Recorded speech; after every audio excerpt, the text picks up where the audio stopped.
I'm American. I'm from New York. My name is Ari Spielman. I came here to do a master's program in environmental studies. I got to Israel on Thursday night. I went out clubbing, stayed out, slept in late, went out late the next night, and then I got back and was about to fall asleep and I heard the first sirens. My room has basically all glass around it, so Mm-hmm. you can hear outside pretty well. All I could hear was in the distance, and I started checking my phone, and then it went from there, and things started to look worse and worse. And I would go outside periodically and tell them, "Hey, like something's up." And then the second siren came and it was loud.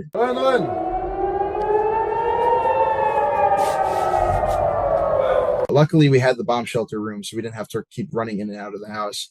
We would go into the bomb shelter, wait the 10 minutes after, go to the porch, hang out, go back in, and you kind of get used to it. But it's the city, which is so lively. And then it was a ghost town. And the only sounds you would hear were helicopters, planes too high for you to even see flying towards Gaza. And one time we heard a sound I thought was the Iron Dome. It was Saturday morning, but it was actually a missile hitting a building about a 14-minute walk from where we live. Unfortunately, Tel Aviv has been getting hit. And as of 5 minutes ago, there was another barrage. It's more sporadic. The south is definitely where all the action is. They're firing their Hamas's limited amount of rockets. They have much less rockets. So now they're spreading them over time, basically letting people have a normal day and then doing it at night to throw them off. So you never can rest. You didn't think about just take a flight to come back to the US, Yeah. to New York, while you are still there? I would feel so guilty being here and then just leaving. I have my family, I have friends. I already know people who have sadly already passed. And if I was home, I would just be watching it and all this stuff happening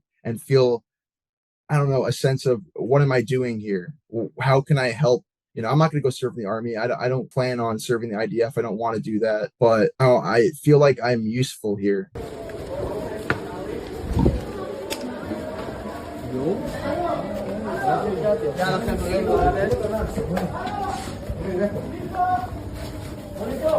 Even in those first days when we were just in our apartment and we were all just talking, I felt like I was here. At least I was here. When I heard those sounds, I was here. I wasn't back home watching it through a phone, so I could testify and understand what was happening, especially because that's what I want to do in my career. International work in conflict zones, and I want to do peace work. And how can I leave somewhere where I have so much connection to and I care about? How can I leave during one of the worst tragedies in its entire history?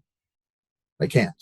Hamas is not the Palestinian people. And I think there are people there who want peace and want a livable future. People here are very angry, and something has to happen because there can't be more than 1,300 people slaughtered and killed and nothing happens. It can't just be what happened before. They launch a few missiles, take out some leaders, and then it happens all over again. Hamas doesn't want a two-state solution. They want everything. They want to murder Jews. If you believe in Palestinian liberation, you believe in Palestinian, you should not support Hamas. And you can be angry about the consequences of what's going to happen when they go into Gaza and help the Palestinian civilians deal with that. But don't go around in cities around the world celebrating Hamas and say this is something we should be proud of. People who are rational and want two people to live, who both have legitimate claims to the land, should live in peace. They should not be supporting a murderous regime like Hamas.